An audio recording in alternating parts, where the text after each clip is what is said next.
1 million views. Imagine 1 million people listening to what you have to say. Jeez, I can't even present in front of my high school class. What the fuck? So lately I've been seeing a trend where people talk about how much money they made on their video that made 1 million views. And get ready for the subtle flex, but I have a few videos with a few million views. Sorry, yeah. I know, I'm the shit. Yeah. All jokes aside, I've just seen a lot of people glamorize the process of getting 1 million views. A lot of people think I'm millionaires. I literally Googled my net worth at one point and this is what we got. And however I wish that was the case, that is not the truth. 1 million views does not make you a millionaire. And today I'm gonna teach you guys a little bit of how to get there, because I've just seen so many videos of people saying how much they made, but I feel like that's boring and no one really wants to know that. And dude, just tell us how much money you make already. No, but I really want to focus on like how it got there, like the process, you know? Like not how much. No one gives a shit about everything else, okay?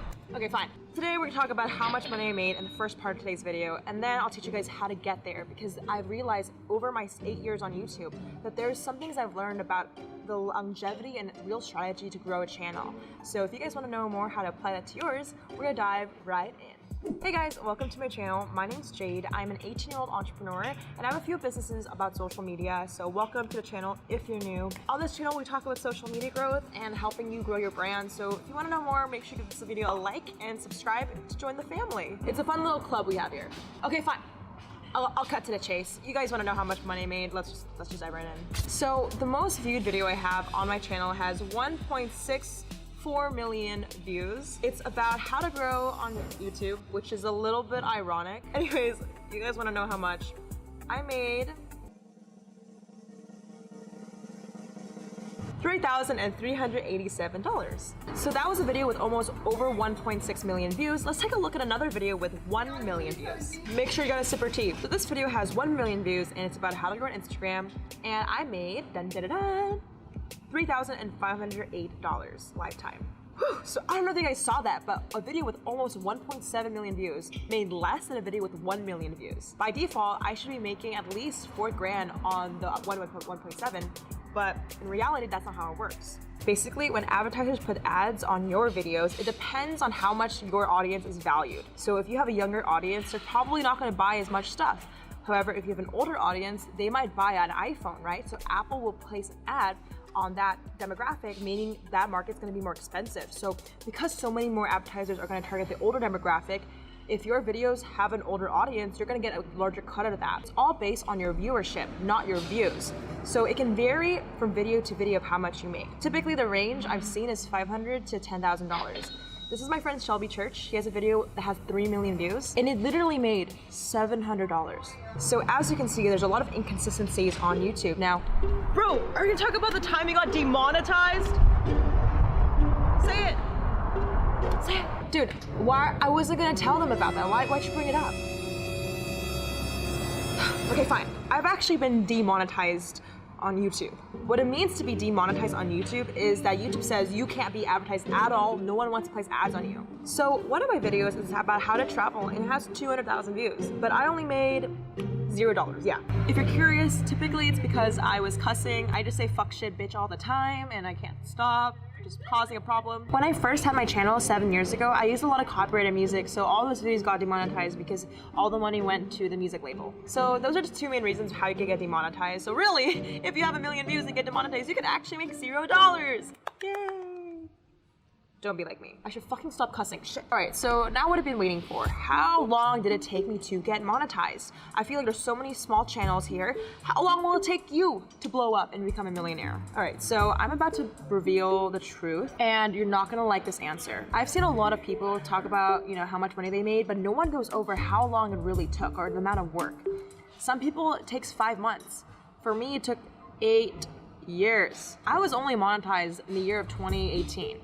That's only last year, but I've been on YouTube for a long freaking time. I have over 270 videos total. So you can say that it took me 8 years, but really in reality, I just had to consistently put out content and it was a lot of hard work, but I feel like people glamorize the process. So this is where we leave off. What is the biggest thing you guys can focus on that will attribute to growth? If there's a #1 focus point, where should you guys put all your energy in to maximize your success? So I narrowed it down to 4 main attributes: idea, team, budget, and timing. So let's start with idea. Is having a good video idea what's gonna contribute to growth? Honestly, I don't think so. Yes, you have to have quality content, but you don't necessarily have to have the most newest and an innovation idea. For example, my video with 1 million views was about a tutorial, and it's kind of boring as fuck, to be honest. It wasn't that creative. On the flip side, I think having creative content is crucial. Like, it's the biggest part, but I don't think it's the most important, because we all seen those videos with 1 million views that literally doesn't make sense how they got there. Like memes, weird 30-second TikTok videos, and especially weird videos from the past that are resurfacing to the top. If you've been on YouTube recommendations, you know what I'm talking about. Okay, Jade, so if it's not an idea, maybe it's the team.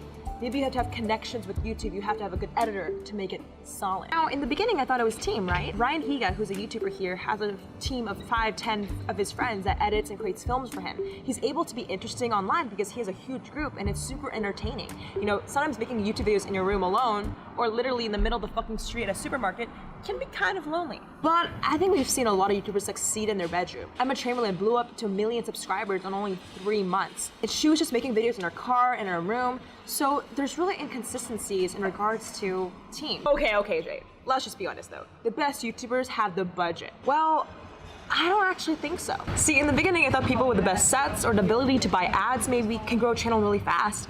But I've seen so many channels build their channel off of ads. I'm not gonna name names, but like, there's quite a few. And I've done a lot of marketing for brands especially, and a lot of people buy their way to success. They have budget, but they're still not able to create a community online. So you really can't shortcut your way with money. So a budget doesn't really have relevance. But the one that I found has the biggest consistencies in regards to success is timing. Timing is all about having the right message at the right time. It's not necessarily making a long video, it's about being in the game for long enough. I actually took data from the top 5 YouTubers and tried to see if there's similarities between them. Putting them all in a graph, we have Niga Higa, Shane Dawson, Jake Paul, Michelle Phan, and Emma Chamberlain. Now all these videos definitely have quality ideas, they definitely have great content, but their team varies. Niga Higa and Jake Paul have huge teams. They have editors and filmmakers for him to make content. However, Emma Chamberlain definitely did not have a team. She just edited it in her room. So then it leaves us with budget. A lot of YouTubers actually don't start with much in the very, very beginning. Ryan Higa started in his room on his own laptop. So this leaves us with timing. How did these YouTubers arrive at such a good time with the right message? Well, Michelle Phan. She was the first YouTuber to make YouTube naked tutorials that were not full production. She arrived at a time where the market needed maybe amateur videos that are relatable versus huge production sets. So she arrived at a time because she was the first, it was the good timing. There's a book called The 22 Laws of Marketing, and there's a law that mentions that if you can't be first in a category, set up a new category so you can be the first in. When you're the first in the mind, when you're early to the game, you're gonna attract the most viewerships. And honestly, that's why I think timing is so important. For me personally, if you guys are curious, I was on YouTube for like a long time, and I actually started with makeup tutorials and fashion, and I was just chasing a trend that was already built out. I became unheard and it was very saturated. So when I switched over to marketing, I realized there was not a lot of people here. I was like, what the fuck? I'm alone. And it was scary to be alone, but that was really what attributed to what I think is my success on this channel. Is being the first in a category is scary, but it's crucial to arrive at that first time. So to recap, what this means is it's not necessarily about having the best quality, the best everything. It's all about timing. And my #1 tip, you guys, for success is just to stay long enough in the game. Do whatever it takes to increase your runway. What does that mean? All it means to be in the game is just to show up. And I'm actually gonna make a part 2 video, I'll link it below, of how to increase your longevity on YouTube and Instagram. If you're a creator, how do you make sure you're consistent and you don't burn out? Because at the end of the day, I found out throughout my years, I took breaks here and there. It wasn't a consistent 8 years of solid grind. Like sometimes I had to pivot, change ideas, you know, really evaluate and analyze the right things to focus on. So with that being said, I will link part 2 in the description box so you guys can check it out. But in the meantime, just remember the most important thing. You can't control your results, but you can control the preparation you have before that. Focus on being consistent, focusing on uploading and doing what you can control, which is your behavior. You can't control what the market's gonna respond to, how much money you have, where your parents grew up in, but you can control how hard you work. So that's why I believe that this is the #1 key to success, to reaching 1 million views or reaching your goal. I actually had a conversation on my podcast with the CEO of Final Straw. Her name's Emma, and she grew her company to over like 5 million in a year. And I was asking her, like, when people see that quick success, you know, what do you say? Because it looked like it happened overnight. And Emma tells me, Jade, I didn't build a $5 million company overnight. Before we launched, I was working on researching the product, building it with my team. There was endless counts of years where no one saw the work I put in and only want to snapshot that quick growth. And there's going to be so many news articles that are going to glamorize success, say it only took a few months, a few videos.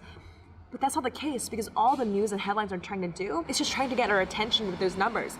In reality, that's not the case, okay? Like, trust me, I know people who work at Forbes and who work at like all these entrepreneur sites, and all the headlines are fake. Like, they're really exaggerated, so as a consumer, we're really enticed. But it's not the reality. So I hope this doesn't make you feel insecure about your growth. Be consistent, guys. Do not give up. It took me a long time to realize this. But I want to let you know you're not alone. And on this channel, I just want to hopefully empower you to keep going in your journey. I love you so freaking much, okay? Like, I'm so passionate about this because I fucking hate it.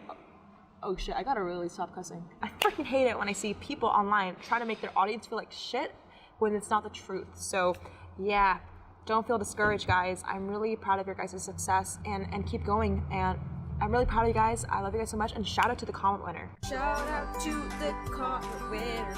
Comment on this post to be featured in the next episode. If you want to be the next comment winner, just comment below. I will link below my podcast, you guys. It's on iTunes, and hey, it would be crazy if we can get our podcast to the top 100 business podcasts in the world. There was one point where we had at one point, but I stopped uploading, so now we're kind of trailing back the charts. So if you want to support the podcast, go click the link below. It's free. You guys can connect with me even more on Instagram, and subscribe if you're new here. I love you guys so much. Check out part 2 for more, and I'll see you very soon. All right, catch you guys in the next one. Goodbye.